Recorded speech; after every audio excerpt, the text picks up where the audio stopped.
I have successfully taken an ordinary kitchen utensil and turned it into the most valuable fork in the known universe. No one man should have all this power, but I am no mortal man, because I sexually identify as a big rock being thrown into the ocean.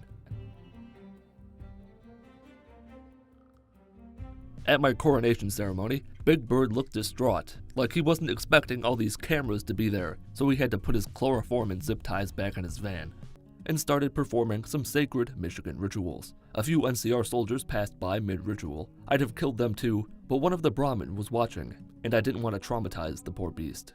The next obstacle on the road to finding my boy was a door, a pesky lock. A robot couldn't pick the lock, and I lacked the firepower to blow the bitch open.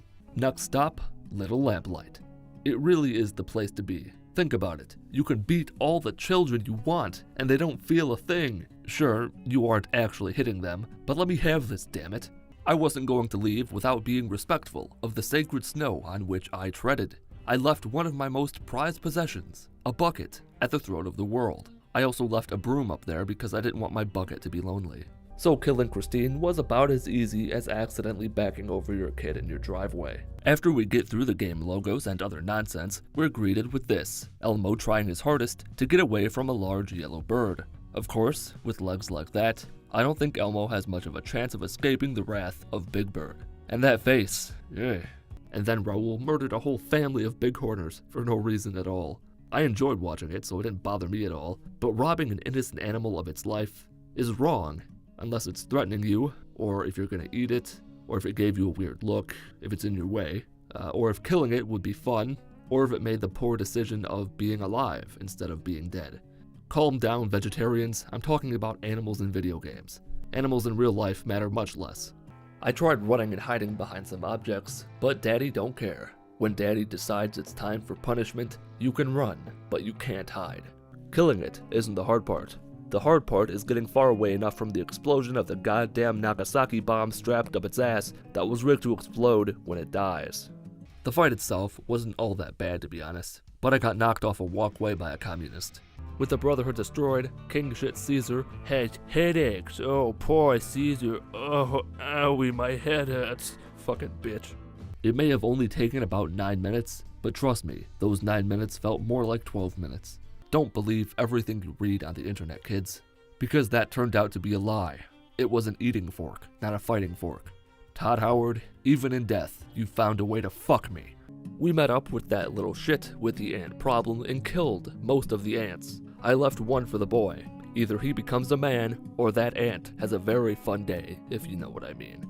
The ant eats the kid, that's what I was implying, don't get weird with it. We had a small ceremony in which they all screamed at me. They didn't get me any presents though, not gonna lie, that hurt my feelings a little bit.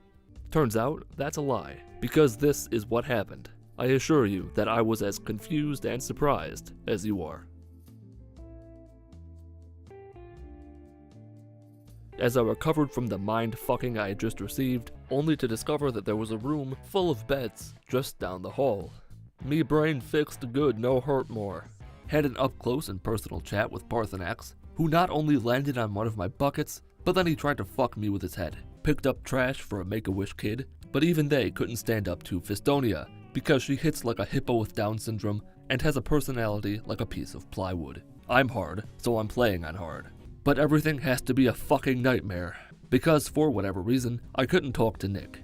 Probably due to the 2 triggermen nearby, which quickly became like 6 triggermen.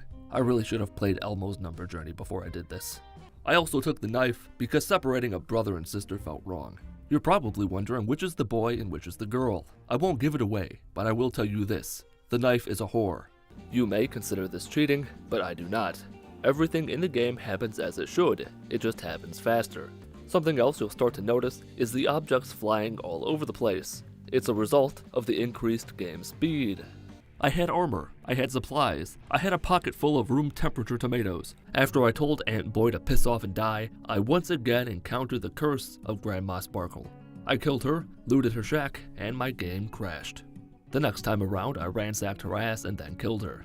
Was I talking about her shack or her old wrinkled flapjacks? You be the judge. Lieutenant Haggerty saw through my disguise and attacked me on sight. So I killed her, and now I'm Lieutenant Haggerty. I thought I looked pretty funny wearing power armor, rifle in hand, running so far behind Liberty Prime that I was less than useless to them in the fight. Along the way, I paid 1,000 gold for the son of Stupid the Horse. For some reason, I assumed that Stupid the Horse V2 could fly. Bad decision on my part. The mission was a success, and Father drowned me in his thick, creamy praise. This Shrapnel character had 200 BBs on him. What a weirdo. Who just carries around 200 BBs? After speaking to Daddy, I took my 300 BBs and was off to clear out the Jefferson Memorial. Along the way, I slapped a raider so hard his arm exploded. I got into a fight with some ghouls, then decided to run the swear word away, leaving Dogmeat to deal with them. Grab a juice box and strap on your helmet, because we're going to hell. I did what all brave men do when faced with an insurmountable challenge. I ran away. I also punched a puppy to death. Ample time for me to scoot on by and discover that, oh no, the horn has been horn-napped. I had planned on sacrificing myself the entire time, but before I died, I made sure to drop a dozen mines and a grenade at Sentinel Lion's feet to show her and Jericho just how little I care about them. And because my IQ is similar to that of a 14-year-old block of cheese, does this look like a child to you? But I called Domino's and ordered a bluff, which worked. It was at that point I decided that I wasn't leaving until somebody died, even if it was me. In my moment of doubt, I turned to God for the answers, who then told me to look up a Fallout 3 speedrunning guide. My death will mean that everyone in the Capital Wasteland has a chance to begin anew, and I can't reach the buttons. Thankfully, after my last Skyrim video, I had about 140 billion people tell me that I could jump right into the portal to Sovngarde, and that's exactly what I did.